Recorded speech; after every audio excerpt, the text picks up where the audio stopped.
हमारे अधिकारों को जो लूटा गया है, हमें एक एक अधिकार छीन के लेना है और छीन के लेने के लिए हमें शक्ति बनानी है। और लोकतंत्र में शक्ति वो वोट में होती है। अपने वोट को मजबूत करना है, अपने बूथ को मजबूत करना है, अपने सत्य को मजबूत करना है। प्यारे साथियों, आज जनता की अदालत लगी है।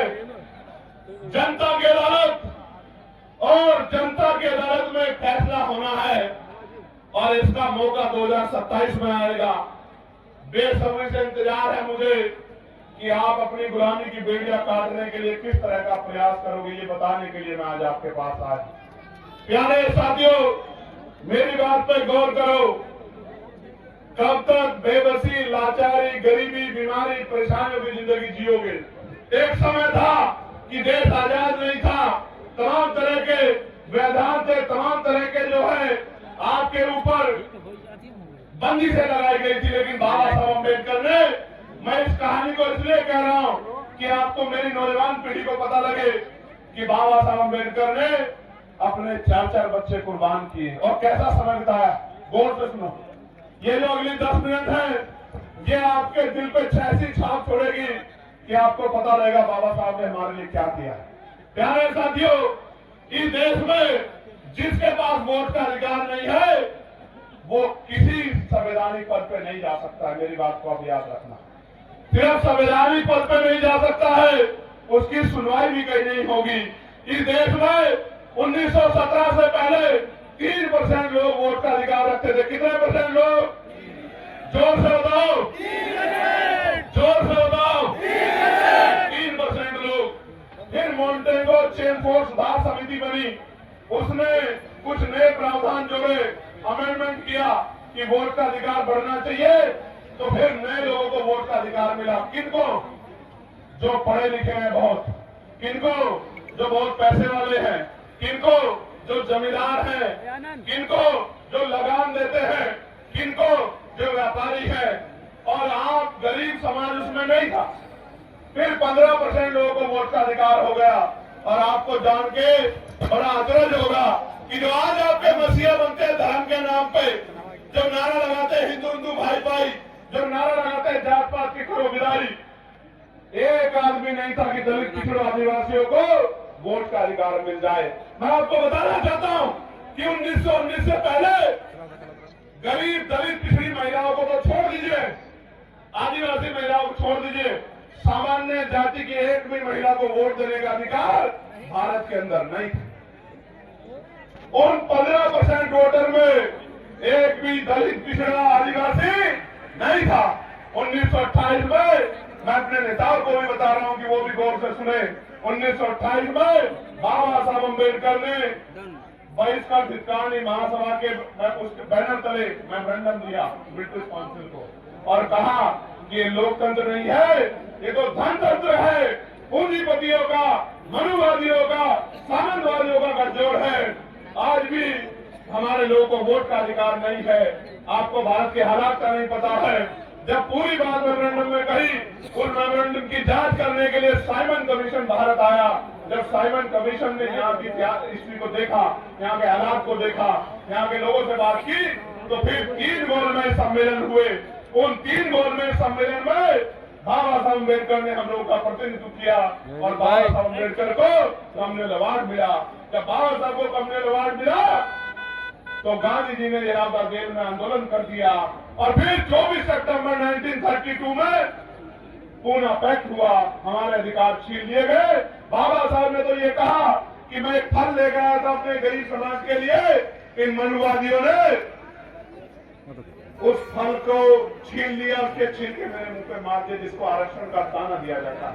मैं आपको बताना चाहता हूं मेरे भाइयों, यहाँ पहुंची मेरी माँ, मेरे बच्चों, मेरे नौजवान बहादुर योद्धाओं, मेरे विभागों, बाबा साहब अम्बेडकर के अथक प्रयासों से भारत पहला ऐसा देश है जिसमें हर व्यक्ति को, बालिग व्यक्ति को वोट का अधिकार मिला, सारी महिलाओं को वोट का अधिकार मिला, सार्वभौमिक मताधिकार लागू हुआ। अमेरिका नहीं कर पाया आजादी के समय, संविधान लागू होने के समय ब्रिटेन नहीं कर पाया, यूरोप नहीं कर पाया, रूस नहीं कर पाया। ये अगर सामाजिक न्याय का चरित्र किसी में था तो आपके महापुरुषों में था, फूले में था, साहू में था, पेरियार में था, यादव में था, बाबू जगदेव प्रसाद कुशवाहा, जननायक कपूर ठाकुर में था। और बाबा साहब अम्बेडकर जैसे महान पुरुषों में था, जिसकी बदौलत इस देश में कमजोर वर्गों के लोगों की इज्जत बनी। आज भी आप जाके देखो, जिस बस्ती में वोट नहीं है, ना वहां बिजली है, ना पानी है, ना सड़क है, ना रोजगार है, ना साफ सफाई है, जानवरों से पूरा जीवन। बिहार के लोग जाके देखो मुसार, आपको पता लग जाएगा। अपने बॉर्डर पे जाके देखो, आपको पता लग जाएगा। इसलिए मैं आपको कहना चाहता हूं, मेरी इस बात को सुनना और अपने दिल पे हाथ रख के बताना कि जब 18 मार्च 1956 को बाबा साहब अम्बेडकर आगरा में सभा करते हुए कह रहे थे कि मैं बड़ी मुश्किल से तमाम तरह के अपमान सह के, आरोप सह के, अन्याय जुल्म सह के इस कारवा को वहां से यहां तक लेके आ पाया हूं। अगर आप इसको आगे नहीं बढ़ा सकते तो इसको पीछे मत जाने देना। मेरे बच्चों रोते हुए कह रहे थे बाबा साहब, हमसे रो रहे थे बाबा साहब, और आपको मुझसे कह रहे थे कि मेरे बच्चों इस कारवा को पीछे मत जाने देना। और बाबा साहब ये कह रहे थे, गौर से सुनो नौजवानों, मेरे जिगर के टुकड़ों, गौर से सुनो। बाबा साहब कह रहे थे कि जब मैं अपने चारों तरफ देखता हूं,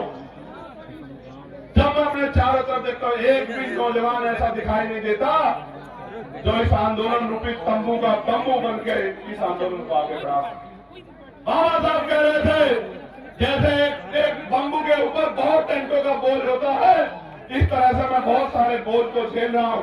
मैं बूढ़ा हो चला हूं, शांति से मरना चाहता हूं, लेकिन एक भी नौजवान मेरे आंदोलन को आगे बढ़ाने के लिए खड़ा नहीं हो रहा है। और आज मैं गौरवान्वित हूं, ये लाखों का समंदर और इसमें नौजवानों का ये सर इनकलाब इस बात की गवाही दे रहा है कि हमने बाबा साहब के दर्द को मान लिया, हमने बाबा साहब अम्बेडकर के दर्द को मान लिया है, और हमने बाबा साहब के पूरे सपने को पूरा करने का मन में ठान लिया है।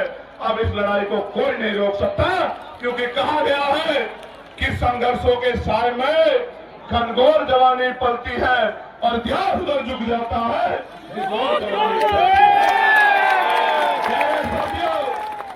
गौर से सुनो, गुलामी किसे कहते हैं?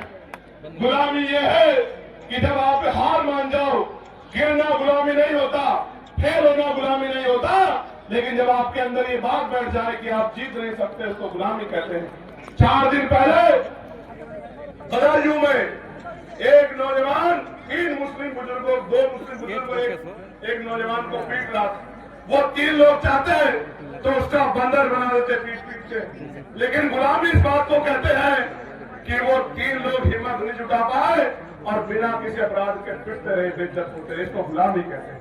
आज के आजाद उत्तर प्रदेश में किसी को कहीं से पकड़ो, कहीं गोली मारो, कहीं दिखाओ और कोई मुकदमा लगाओ, क्योंकि वो मुसलमान है तो कोई पूछने वाला नहीं है, वो यादव है तो कोई पूछने वाला नहीं है, वो कुर्मी है तो बात प्रजापति का सब है तो कोई पूछने वाला नहीं है, वो निषाद है तो कोई पूछने वाला नहीं है, फांसी है तो कोई पूछने वाला नहीं, गोली मारो और जेल देखो। मदरसे पे कब्जा, मस्जिद पे कब्जा, खानका पे कब्जा, कोई पूछने वाला नहीं है। पुलिस की मौजूदगी में फतेहपुर के मकबरे पर जाकर तोड़ फोड़ कर दी गई, कुछ कहने वाला नहीं। क्यों?